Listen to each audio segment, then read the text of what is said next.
Welcome to the first ever Kram Log. I'm Kramer, and this is my vlog.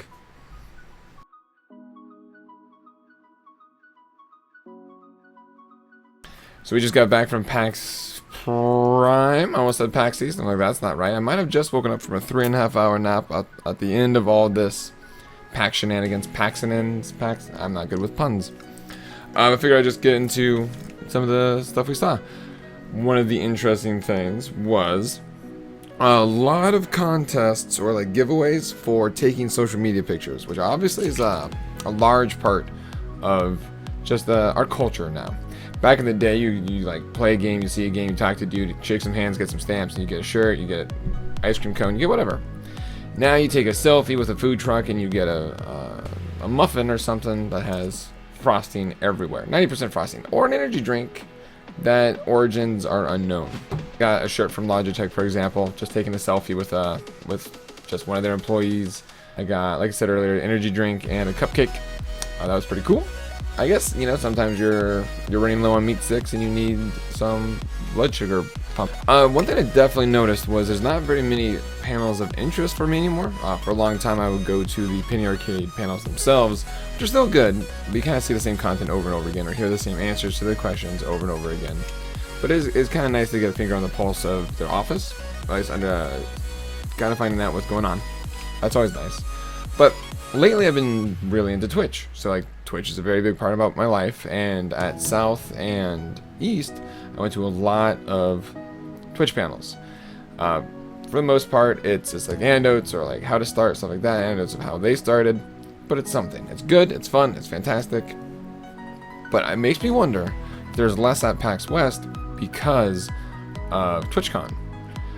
I think I only went to two Twitch panels, and it was PR fundamentals and legality of the content they were streaming. And honestly, there weren't very many streamers even present. I think the growing, like the branding and growing PR had to have been like 20-30% streamers. But legality, there was like 5 of us in a room of, I'd say like 200-300 people. 5 people raised their hands when asked, do you stream? Not necessarily like, are you a broadcaster, just are you a streamer? Do you stream? Flying Frog, if you guys don't know, Flying Frog Productions is a board game company that is located here in King County in Washington. I used to work with a couple of them back in my game days, Kryptonite Games, and they came up with a game called Last Night on Earth, which is where there's survivors versus zombies, and it's like PvP, but also cooperative. Great game. And so throughout the years they've been making these other games as well, and so it's actually one of our traditions to always stop by their booth and play a game. Even though we have all the games, we still like to do that, take time for that. We didn't play any games this year, however we just talked. I think we were there 3 of the 4 days we stopped by, and then 2 of those days we had long conversations with some of the people who work for that fantastic company. And for example, today I talked to the man who did a lot of the art for Shadows, or all the art for Shadows of Brimstone. And if you guys go to the link in the description below, or just Google Shadows of Brimstone, you'll see that this art it's great. It's fantastic. And he, even during the Kickstarter, he was the one busting out those stretch goals that you guys were just like knocking out. Favorite panel? Acquisitions Incorporated. It pretty much always is. It requires multiple hours of waiting in a line, but you're surrounded by people who like the same things that you like, or are there for the same reason that you're there. And since it's out in the streets of Seattle, everyone's playing Pokemon Go. Well, most people are playing Pokemon Go, which was actually another highlight. There's Squirtles and Tauros as far as the eyes can see. But Acquisitions Inc., if you guys don't know, is the people in Penny Arcade get paid to do D&D through Wizards. They started this with the release of 4th edition, I want to say, quite a few years ago, and it's just gotten bigger and bigger and bigger. Now it's this huge spectacle. They have props, they have it's amazing. Pretty sure the video is available on Twitch and YouTube soon enough, I imagine.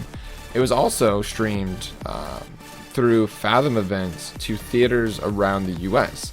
So if you weren't local, you could still get that in-theater experience with that panel, which is amazing because it is a very large, very grand experience.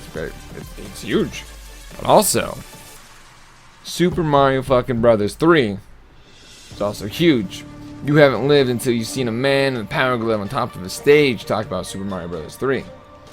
That's the Omegathon. So Omegathon is a tournament that takes place over the course of PAX, so all 4 days in the case of PAX West. And usually, it's random, seemingly random, like game. Sometimes it's a new release about to come out, growing hype for it with unique content for PAX. Sometimes it's a throwback. So like this year was Super Mario Bros. 3, so the 2 contestants, the last 2 men standing, climbed aboard stage and did a time point attack mode, which I think is from Wizard, kind of. I don't know if they had 10 minutes, but it's been a long time since I've seen that movie. And it was embarrassing. It was shit. It was like the game's great and the commentary is good from Mike and Jerry, the artist and writer behind Penny Arcade.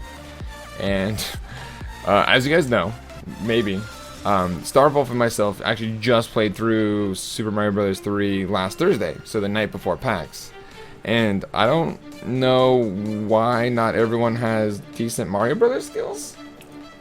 It's just really embarrassing and just cringing and painful watching people just suck at Mario. Like when people can't figure out, or they forget you can hold, there's a button to run. You know, it's 2 buttons. One helps you run and use your items, and one jumps.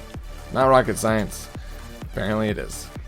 And like always, met some cool people, some new people, some pretty cool enforcers. But like in classic Kramer tradition, I was forgotten by people. It happens.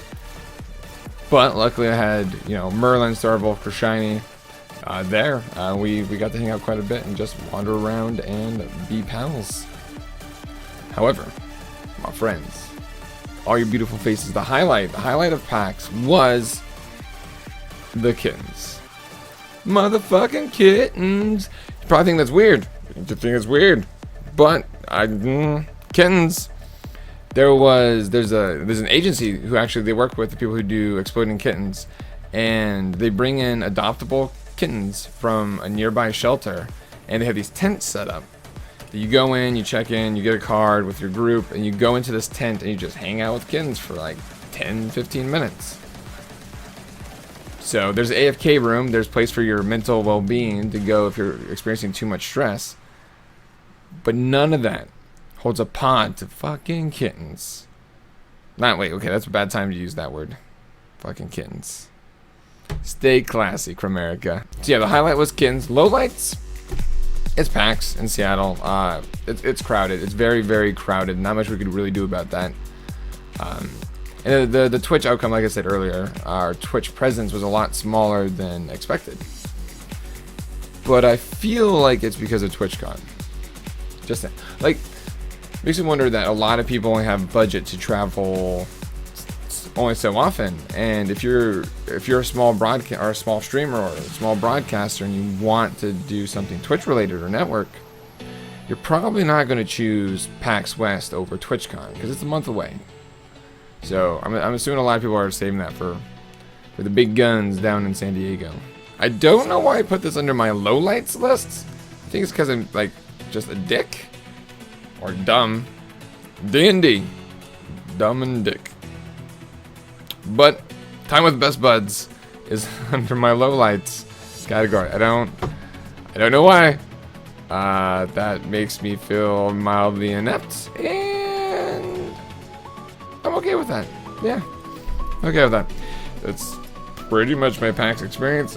Ate a lot of food, quite a few sandwiches. Just a single burger, I think.